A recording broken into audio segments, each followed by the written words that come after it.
Bismillahirrahmanirrahim. Assalamualaikum warahmatullahi wabarakatuh. Bertemu kembali dengan saya di Islamic Education Channel. Di video pembelajaran kali ini kita akan membahas tema terkait metodologi memahami Islam. Di video pertama tentang memahami Islam dari sumber aslinya. Bersama saya Saiful Anwar.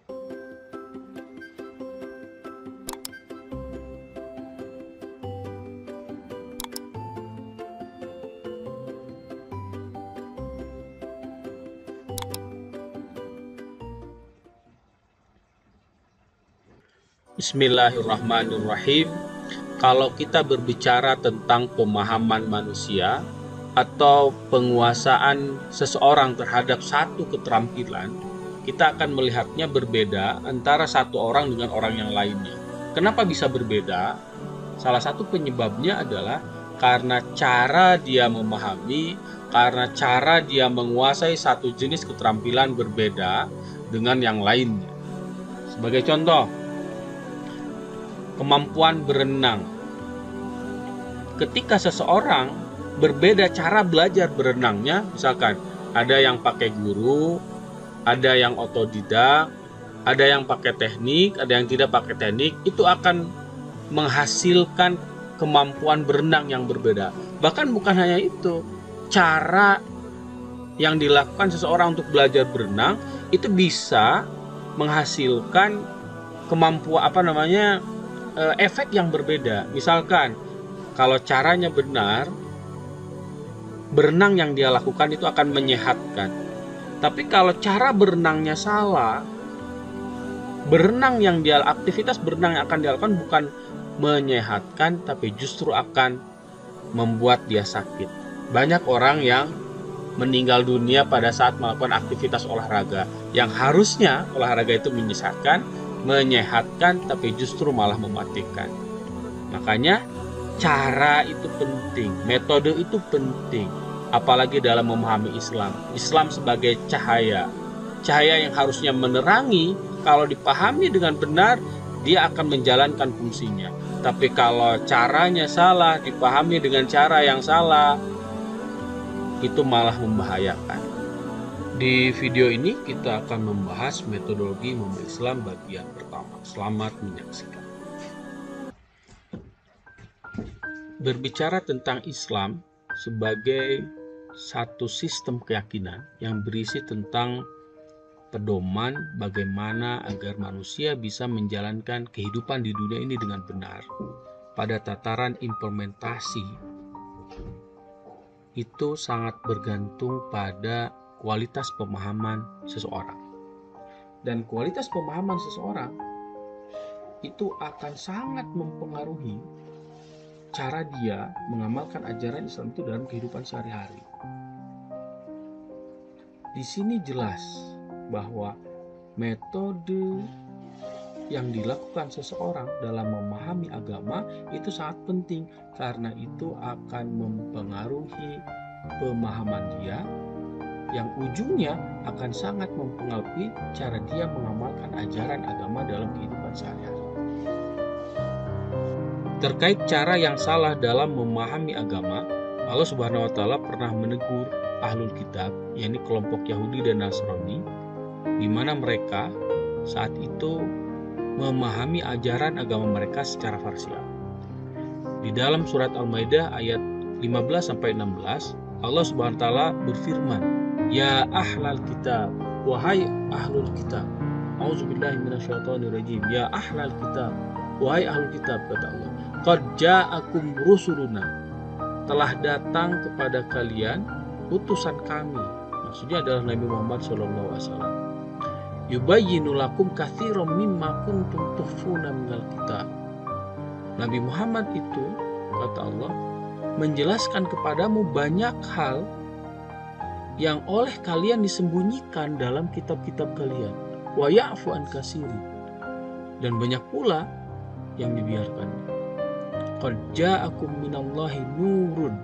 Kata Allah, sungguh telah datang dari sisi Allah cahaya agama terakhir, Islam, yang dibawa oleh Muhammad SAW, wa kitabim mubin, dan kitab yang menjelaskan. Dalam konteks ini adalah Al-Quran. Jadi di sini Orang-orang Yahudi dan Nasrani ditegur oleh Allah karena mereka memahami agama mereka secara parsial. Kenapa? Karena cara itu salah, dan cara itulah yang menyebabkan penolakan mereka terhadap kedatangan atau nubuah Nabi Muhammad ketika ada informasi terkait itu. Karena mereka menyembunyikan itu, tidak memahami, tidak menyampaikan agama mereka secara komprehensif. Harusnya kalau mereka memahami agama mereka secara utuh, niscaya mereka akan menerima agama Islam yang dibawa oleh Nabi Muhammad SAW sebagai agama terakhir. Nah, begitu pula Al-Quran yang Allah turunkan untuk menjelaskan ajaran Islam bisa jadi dipahami dengan salah ketika cara yang kita gunakan untuk memahami agama itu salah. Islam yang berperan sebagai yang disebut sebagai cahaya yang harusnya menerangi, malah bisa jadi menyesatkan karena dipahami secara salah. Bukan ajaran Islamnya yang salah, tapi cara kita dalam memahami ajaran Islam itu, terutama yang ada dalam Al-Quran, secara salah.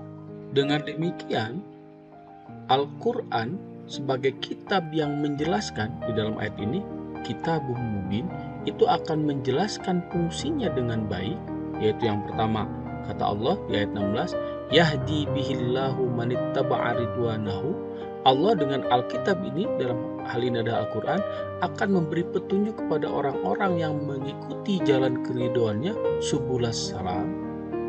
Jadi Al-Quran akan memberi petunjuk kepada subulas salam, jalan-jalan yang menyelamatkan atau jalan-jalan keselamatan, wa yukhrijuhum minaz zulumati ilan nur, dan akan mengeluarkan orang-orang itu dari gelap gulita kepada cahaya yang terang benderang, tentunya biiznihi, dengan izin Allah, wa yahdihim, dan Al-Quran itu, lewat Al-Quran itu akan memberikan petunjuk atau hidayah ila siratal mustaqim, kepada jalan yang lurus. Tiga fungsi itu akan akan didapatkan ketika Al-Quran dipahami dengan metode yang benar, ketika Islam dipahami dengan metode yang benar.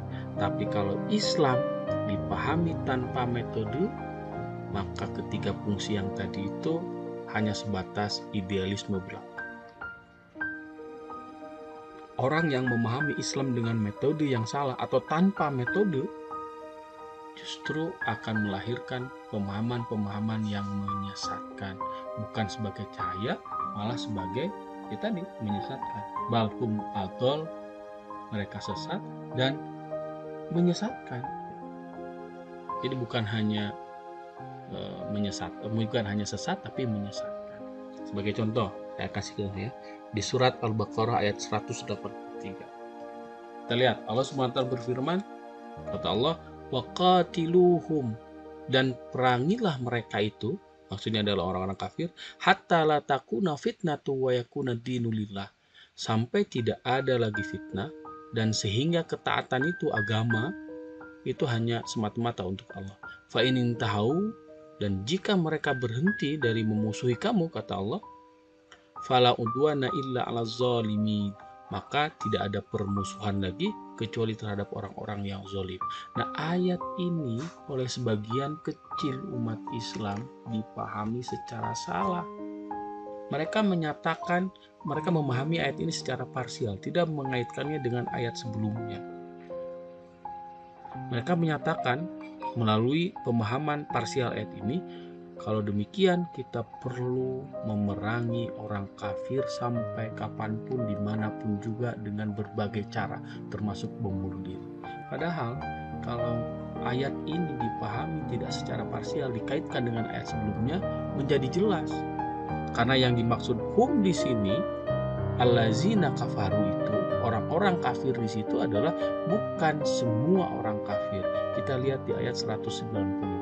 Yang dimaksud dengan hum ini, jadi hum ini kembali kepada dijelaskan oleh ayat 190. Waqatilu, dan perangilah, fi sabilillah, di jalan Allah. Siapa? Alladzina yuqatilunakum, orang-orang kafir yang memerangi kamu. Wala ta'tadu, itu pun jangan berlebihan, kata Allah. Innallaha la yuhibbul tadi, karena Allah tidak menyukai orang-orang yang berlebihan. Artinya apa?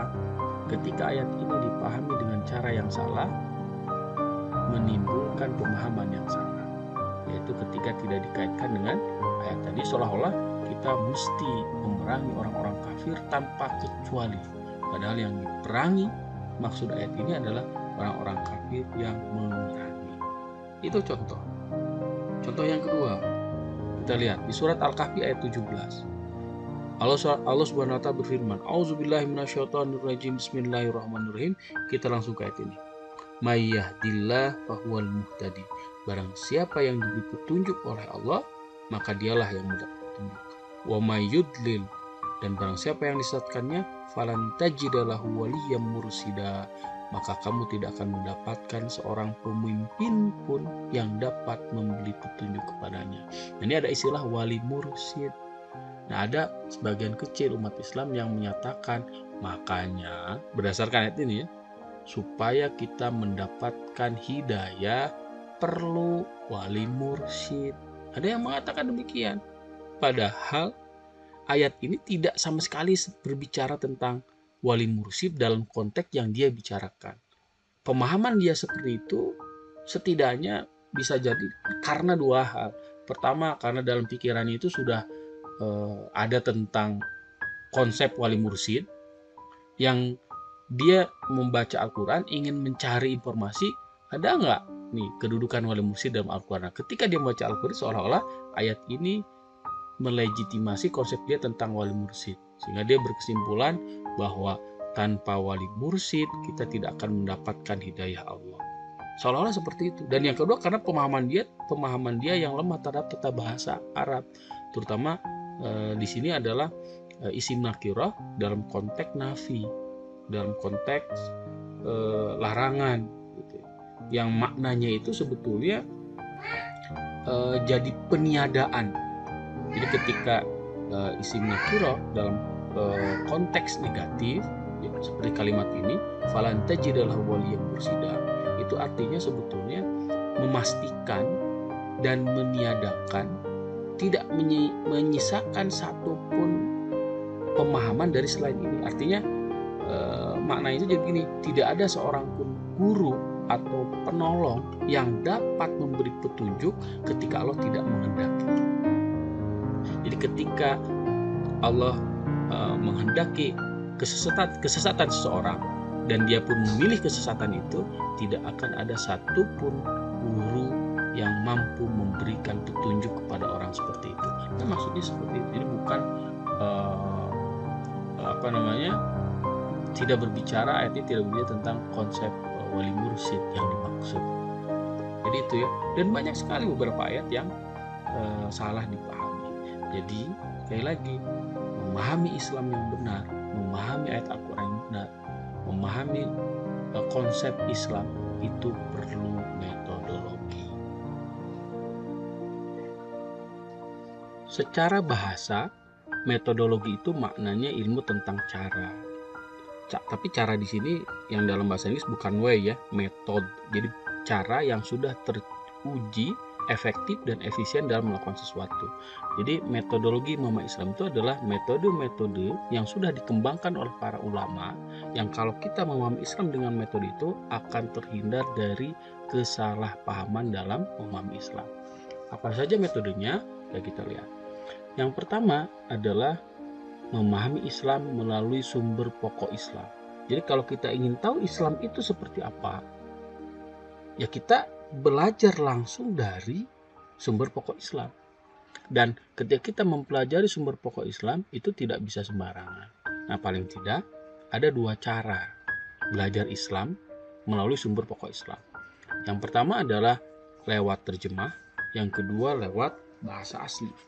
Jadi tidak bisa dipungkiri bahwa ada orang yang mempelajari Islam itu melalui terjemah karena dia tidak paham dengan bahasa aslinya Al-Quran atau belum paham setidaknya.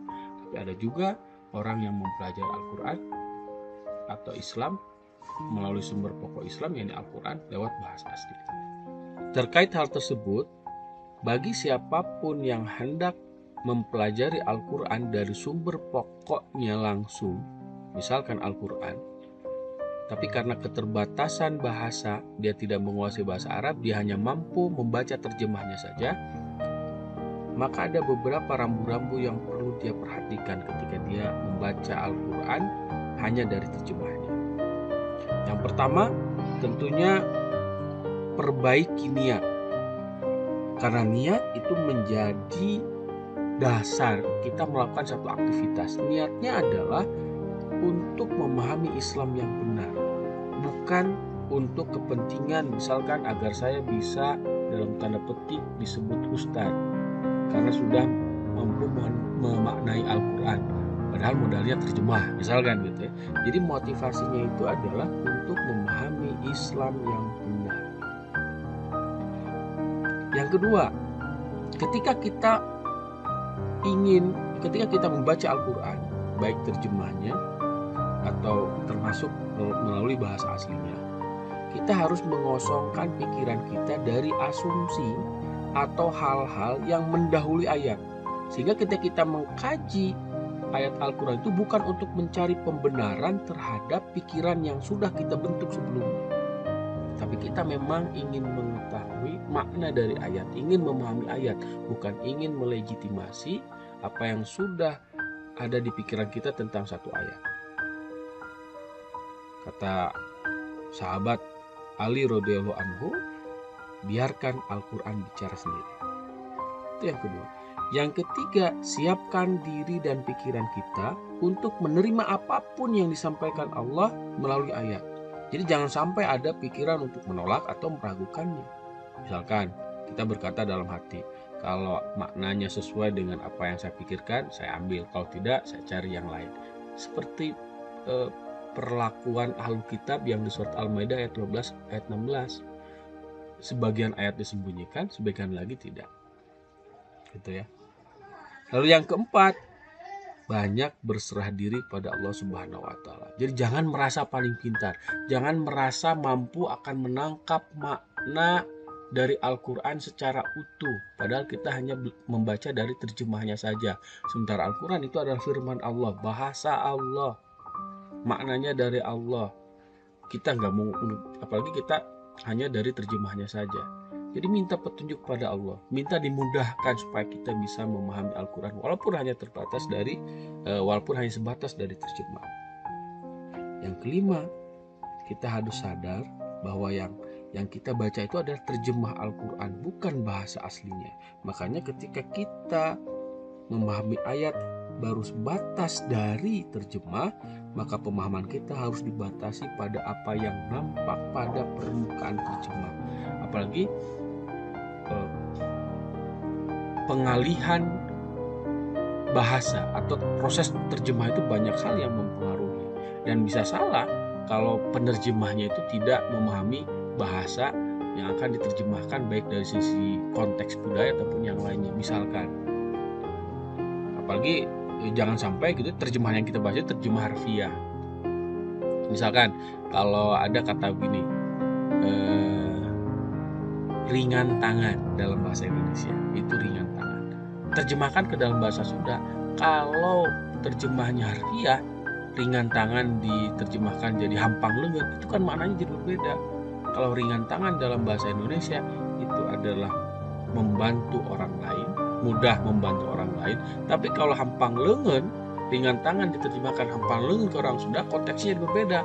Hampang lengan itu jadi suka mukul maknanya. Makanya terjemah yang tepat untuk ringan tangan itu adalah hampang birit kalau dalam bahasa Sunda, gitu ya. Jadi itu yang kelima yang harus diperhatikan. Jadi yang kita baca itu terjemah, bukan bahasa aslinya. Maka pemahaman terhadap makna ayat dibatasi pada apa yang tampak. Kalau kita ingin mengembangkan makna lebih dari itu, tidak boleh tidak, kita harus mempelajarinya lewat bahasa aslinya. Itu yang perlu dilakukan. Lalu yang keenam, supaya kita maknanya lebih komprehensif walaupun dari terjemah, ya kita lakukan dengan cara membandingkan terjemah yang satu dengan terjemah yang lainnya. Atau misalkan kita lebih meningkatkan kepada tafsir, terjemahnya juga nggak ada masalah gitu ya. Nah itu ketika itu yang ke berapa tuh ya? Yang kelima. Dan yang keenam, ketika yang tidak boleh dilupakan oleh Anda adalah Anda harus memiliki guru. Anda harus memiliki guru. Dan Anda harus pastikan bahwa guru Anda itu ya, dia mampu berbahasa Arab. Lihat biografinya, cari di YouTube. Tapi jangan mengkultuskan guru Anda. Jadi jangan mengatakan bahwa penafsiran ayat dari guru itu yang paling benar. Tetap terbuka kepada pemahaman-pemahaman ayat yang diungkapkan oleh ulama-ulama yang lain. Jadi guru tetap penting. Jadi bagi Anda yang akan memahami Al-Quran dari terjemah, itu setidaknya prinsip-prinsip atau rambu-rambu yang perlu diperhatikan. Lalu yang kedua, bagi Anda yang memahami Al-Quran melalui bahasa aslinya langsung, bahasa Arab, karena Anda menguasai itu, ada dua hal yang perlu diperhatikan. Kalau Anda hanya ingin sebatas membaca tafsirnya saja, gitu ya prinsip-prinsip yang tadi yang di atas itu yang diperhatikan. Tapi kalau Anda ingin mengembangkan makna sendiri, Anda ingin berperan sebagai mufasir, kata para ulama, rambu-rambu yang harus diperhatikan. Pertama, pastikan Anda menguasai bahasa Arab dengan berbagai cabang kajiannya, bahkan sampai uslub dan gaya bahasa. Lalu yang kedua, kuasai juga ilmu yang lain, terutama ulumul Quran yang berhubungan langsung dengan Al-Quran, seperti asbab nuzul, nasih mansukh, amkhos, dan lain sebagainya. Yang ketiga, pahami juga ilmu-ilmu bantu, karena ketika memahami ayat, kita butuh bantuan ilmu yang lain. Misalkan ayat yang memberikan isyarat tentang psikologi. Ketika kita memahami psikologi, pemahaman kita terhadap ayat itu akan lebih mendalam dibandingkan yang tidak memahami itu. Gitu ya. Dan kitab juga yang keempat gitu ya. Yang terakhir, kita juga perlu mengkaji penafsiran-penafsiran yang sudah dilakukan oleh ulama-ulama sebelumnya. Jadi jangan mengabaikan itu. Anda bisa menggunakan metode muqaran, bisa menggunakan metode yang lain. Yang paling penting juga, Anda harus mampu memahami wajhul istidlal, yakni jalan pikiran atau alasan bagaimana makna itu diturunkan dari ayat oleh mufasir yang Anda baca, gitu ya. Karena dengan memahami wajhul istidlal, kita dapat membandingkan dengan wajhul istidlal yang dikemukakan oleh mufasir-mufasir lain yang mungkin bisa jadi gitu ya, penafsiran itu berbeda. Sehingga ketika kita membandingkan itu, kita akan mendapatkan makna yang baru. Nah, itu rambu-rambu yang harus diperhatikan bagi orang yang akan memahami Al-Quran, gitu ya. Nah, terkait memahami Al-Quran dari bahasa asli, gitu ya, tafsir, terutama terkait menafsirkan Al-Quran, para ulama sudah mengembangkan setidaknya 4 metode menafsirkan Al-Quran. Yang pertama adalah metode tahlili, yang kedua metode izmali, yang ketiga metode muqarron, yang keempat metode maudhu'i. Apa itu metode tahlili? Metode tahlili itu adalah metode di mana seorang mufasir menjelaskan ayat Al-Quran dengan cara meneliti semua aspek dan menyingkap seluruh maksudnya, mulai dari uraian makna kosakata, makna kalimat, maksud setiap ungkatan, kaitan antara ayat, munasabah misalnya, dan yang lain sebagainya. Pokoknya mengkaji ayat secara detail. Makanya tafsir-tafsir yang menggunakan metode tahlil itu berjilid-jilid, misalkan At-Tabari, Al-Qurtubi, dan lain sebagainya. Itu metode tafsir tahlil. Jadi menjelaskan ayat secara detail, ayat per ayat. Dan penyusunannya biasanya dari mulai surat Al-Fatihah sampai surat An-Nas, sesuai dengan susunan mushaf. Lalu yang kedua, metode tafsir izmali. Berbeda dengan tahlili. Kalau tahlili secara detail, kalau izmali hanya secara umum saja. Jadi menjelaskan ayat secara atau menafsirkan Al-Quran secara global. Jadi mufasir itu langsung menjelaskan kandungan ayat secara singkat dengan bahasa yang mudah dipahami oleh kebanyakan orang. Itu Ismaili. Dan ini pun susunannya biasanya menggunakan susunan sesuai mushaf. Contohnya misalkan tafsir yang Departemen Agama misalkan. Lalu yang ketiga adalah metode tafsir muqaron.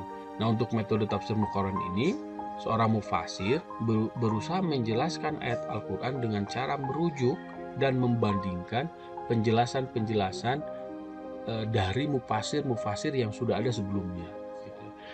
Biasanya tujuan dari seorang mufasir menggunakan metode Quran ini adalah untuk menemukan mana penafsiran yang lebih kuat atau unggul ditinjau dari segi alasan-alasan dan keluasan penafsirannya, atau ditinjau dari segi wajhul istidlalnya.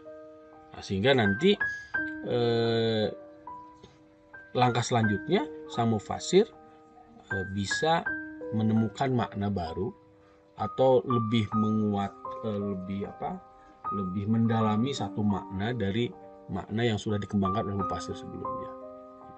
Dan yang keempat itu adalah metode maudu'i atau lebih terkenal dengan istilah metode tematik. Apa itu? Nah, metode ini seorang mufasir berusaha memahami Al-Quran lebih komprehensif tentang satu masalah atau tema tertentu. Nah, sampai saat ini menurut beberapa literatur terkait ini ada 4 model, 4 bentuk dari metode maudu'i, tafsir maudu'i. Yang pertama, caranya itu adalah mengangkat tema dari kosakata yang ada dalam Al-Quran. Misalkan makna khalifah dalam Al-Quran, konsep bashar dalam Al-Quran, dan seterusnya. Jadi mengangkat kata yang disebutkan dalam Al-Quran. Konsep bashar, konsep insan, misalkan konsep nas, dan seterusnya. Jadi mengkaji kata yang dimunculkan dalam Al-Quran. Lalu yang kedua, mengangkat tema dari surat, seperti misalkan konsep pendidikan dalam surat pendidikan keluarga dalam surat Al-Imran, itu model yang kedua. Model yang ketiga, mengangkat tema dari satu gugus ayat, seperti misalkan